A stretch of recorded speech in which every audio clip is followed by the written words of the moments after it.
नमस्कार, मैं बीके मनीष, पूर्व शोध सलाहकार NALSAR, national law university Hyderabad, पूर्व विधिक सलाहकार छत्तीसगढ़ सर्व आदिवासी समाज रायपुर। विविध ऑडियो मैसेज क्रमांक 2। छत्तीसगढ़ में तकरीबन पिछले 1 साल से आरक्षण, सामाजिक न्याय और जातिगत भेदभाव, जातिगत व्यवहार को लेकर के जो परिस्थिति है उस पर बात करने की जरूरत है। कल 6 अगस्त 2023 को पहली बार छत्तीसगढ़ शासन ने एमबीबीएस भर्ती में आदिवासियों के साथ हो रहे अन्याय को लेकर पलकें झपकी हैं। जारी की हुई समय सारणी के मुताबिक 6 अगस्त को पहली अलॉटमेंट लिस्ट डीएमई के द्वारा, संचालक चिकित्सा शिक्षा के द्वारा जारी की जानी थी, लेकिन उसे कल जारी नहीं किया गया।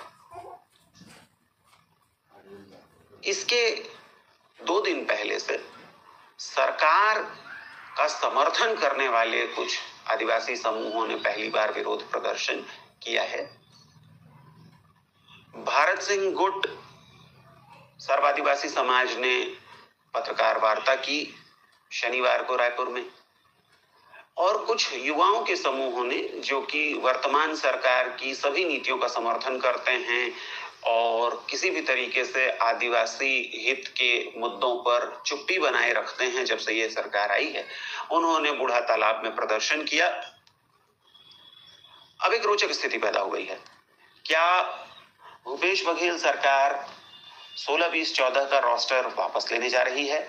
क्या एमबीबीएस की भर्ती में वापस 12, 32, 14 के रोस्टर से भर्ती होगी, या कोई नया फॉर्मूला आएगा, या देर सवेर करके भी आज चिकित्सा शिक्षा विभाग के द्वारा वापस से 16, 20, 14 पर ही अलॉटमेंट लिस्ट जारी कर दी जाएगी? कुमारी बलवंती खलखो के अंतरिम आवेदन पर सुनवाई इस हफ्ते सुप्रीम कोर्ट में नियत है। यह अभी भी पता नहीं है कि वह सुनवाई सोमवार से लेकर शुक्रवार तक कब होगी। यह सुनवाई 58% को लेकर फाइल की गई एसएलपीज के बैच में लगी हुई है, माननीय न्यायमूर्ति बीआर गवई की खंडपीठ के सामने। ऐसे में चूंकि पिछले साल भारत के मुख्य न्यायमूर्ति के सामने एमबीबीएस भर्ती का मामला लेकर जाया गया था, इसलिए कोशिश हो रही है कि एक फ्रेश रिट फाइल की जाए और उसकी जल्दी से जल्दी मेंशनिंग करा के उसे चीफ जस्टिस के सामने इस हफ्ते के भीतर रखा जाए। इसलिए क्योंकि तय समय सारणी के हिसाब से तो आज 7 अगस्त से प्रवेश की प्रक्रिया शुरू हो जानी थी। स्क्रूटनी और एडमिशन दोनों का ही काम आज से शुरू हो जाना था। चूंकि अभी तक अलॉटमेंट लिस्ट नहीं आई है, इसलिए यह कहना कठिन है कि क्या इस कार्यक्रम में कोई परिवर्तन होगा, क्या सरकार इस पर सोच रही है, क्या वह अपना रवैया बदलेगी, क्या वह समय सारणी बदलेगी, हम नहीं जानते। लेकिन बड़े मुद्दे पर बात करते हैं। दिसंबर 2022 से ही छत्तीसगढ़ शासन लगातार जनजातीय हितों के खिलाफ अवैध 16, 20 रोस्टर से शिक्षा के क्षेत्र में कम से कम आरक्षण दे रहा है। इसका लगातार विरोध हमने किया, जनविधि समूह ने। लेकिन चूंकि हमें जनजातीय समाज से वैसा सहयोग नहीं मिला, विशेष तौर पर आर्थिक सहयोग नहीं मिला, इसलिए इस पर कोई विधिक स्पष्टता हम नहीं ला सके। यह सभी को मालूम है कि छत्तीसगढ़ शासन ने 21 अप्रैल को जैसे सुनवाई 3 महीने के लिए बढ़ाने का निवेदन किया था, और उस पर मेरे विरोध का ऑडियो मैसेज जिस तरीके से फैला, उसके कारण छत्तीसगढ़ शासन को मजबूर होकर 4 दिनों के भीतर अर्जेंट हियरिंग का आवेदन लगाना पड़ा, और उस पर 1 मई को अंतरिम राहत मिली। यद्यपि कि वह अंतरिम राहत सिर्फ सेवा के क्षेत्र में थी और सिर्फ उन्हीं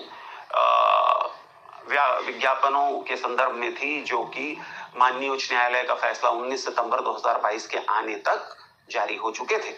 यद्यपि कि शासन ने उसके बाद भी उसका इस्तेमाल किया है। और जाहिर तौर पर छत्तीसगढ़ शासन इस विषय पर सुनवाई को टाल रहा है।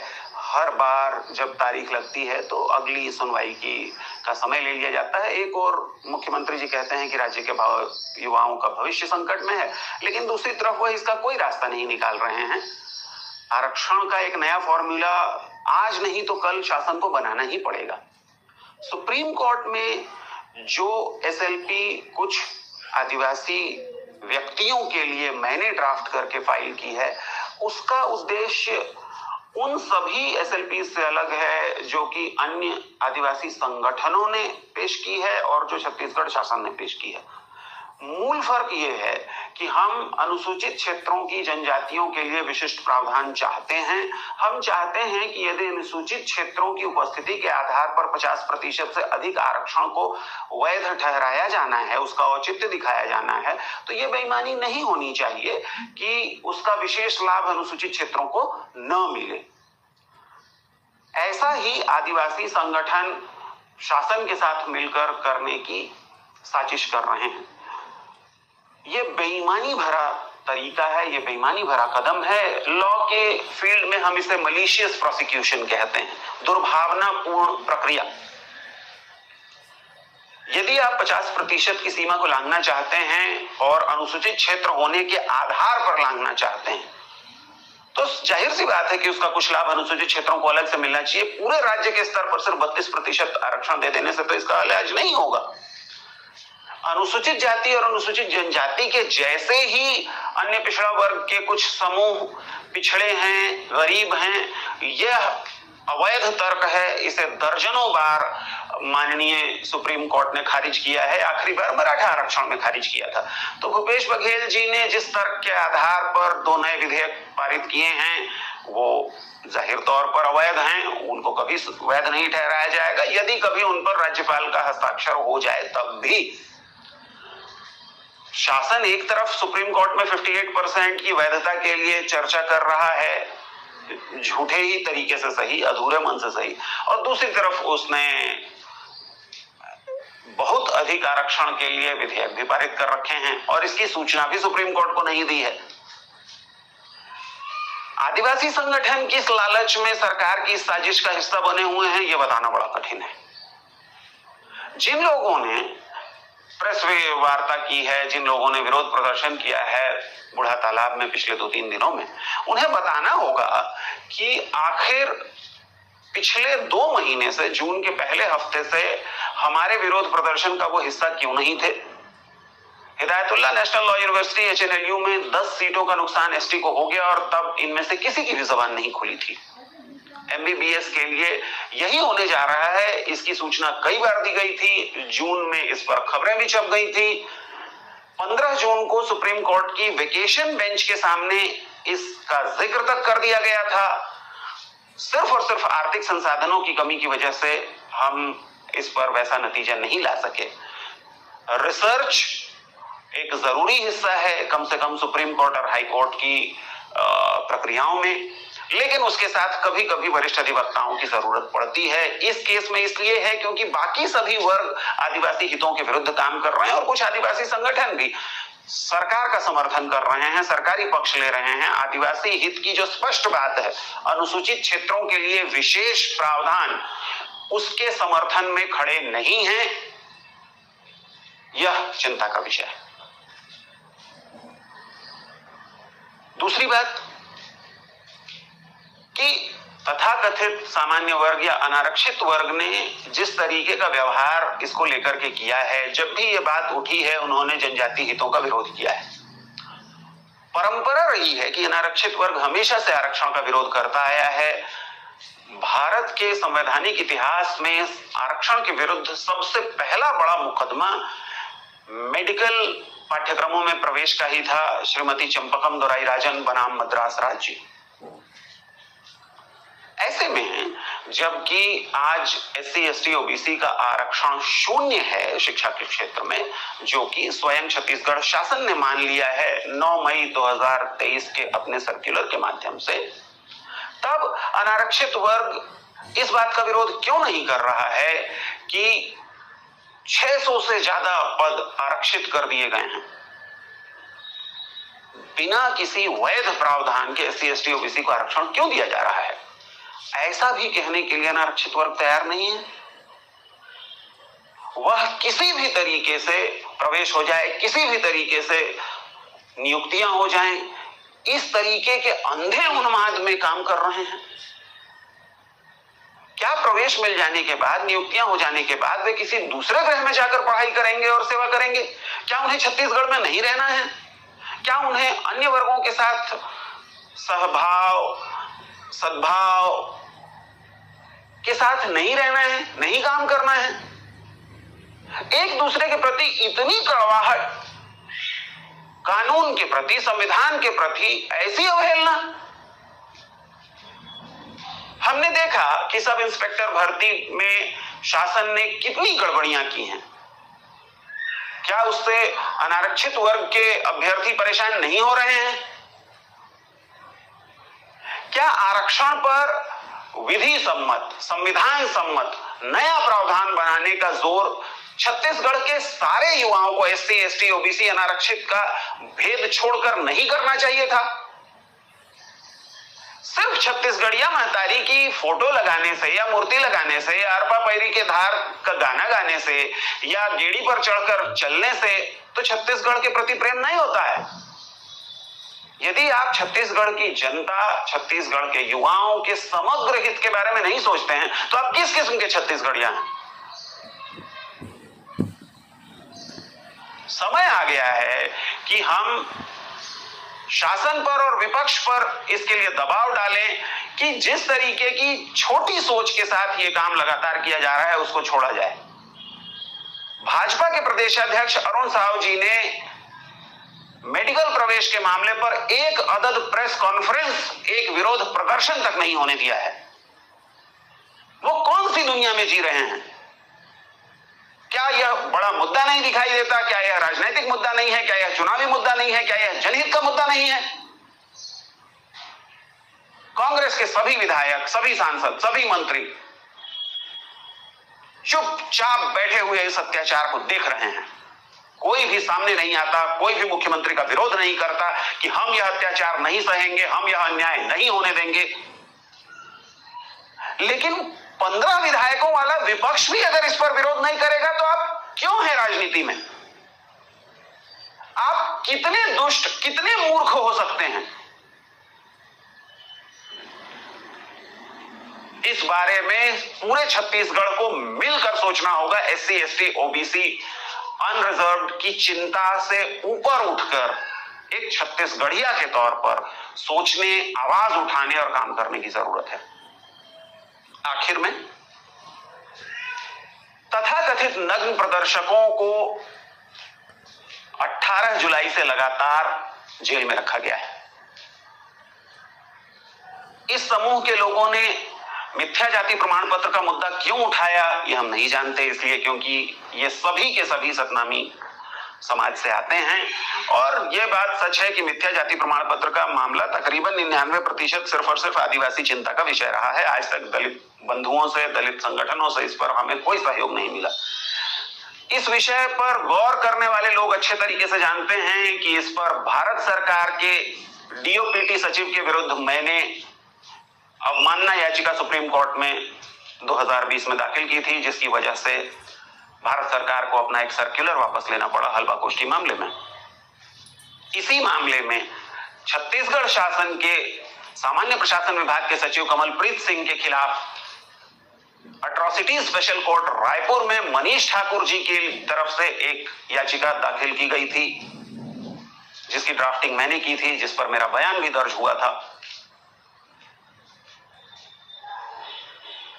ज्यादातर लोग, चाहे वह सतनामी समाज के हों या छत्तीसगढ़ के अन्य वर्गों के हों, वह इन नग्न प्रदर्शकों के विषय पर या तो चुप्पी साध गए हैं, थोड़ा बहुत मुंह खोलने के बाद, थोड़ा बहुत विरोध करने के बाद, या तो उन्होंने पूरे तरीके से उदासीनता अपना रखी है।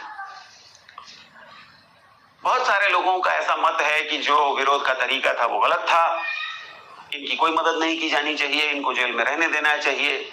ये ज्यादातर लोगों का मत है।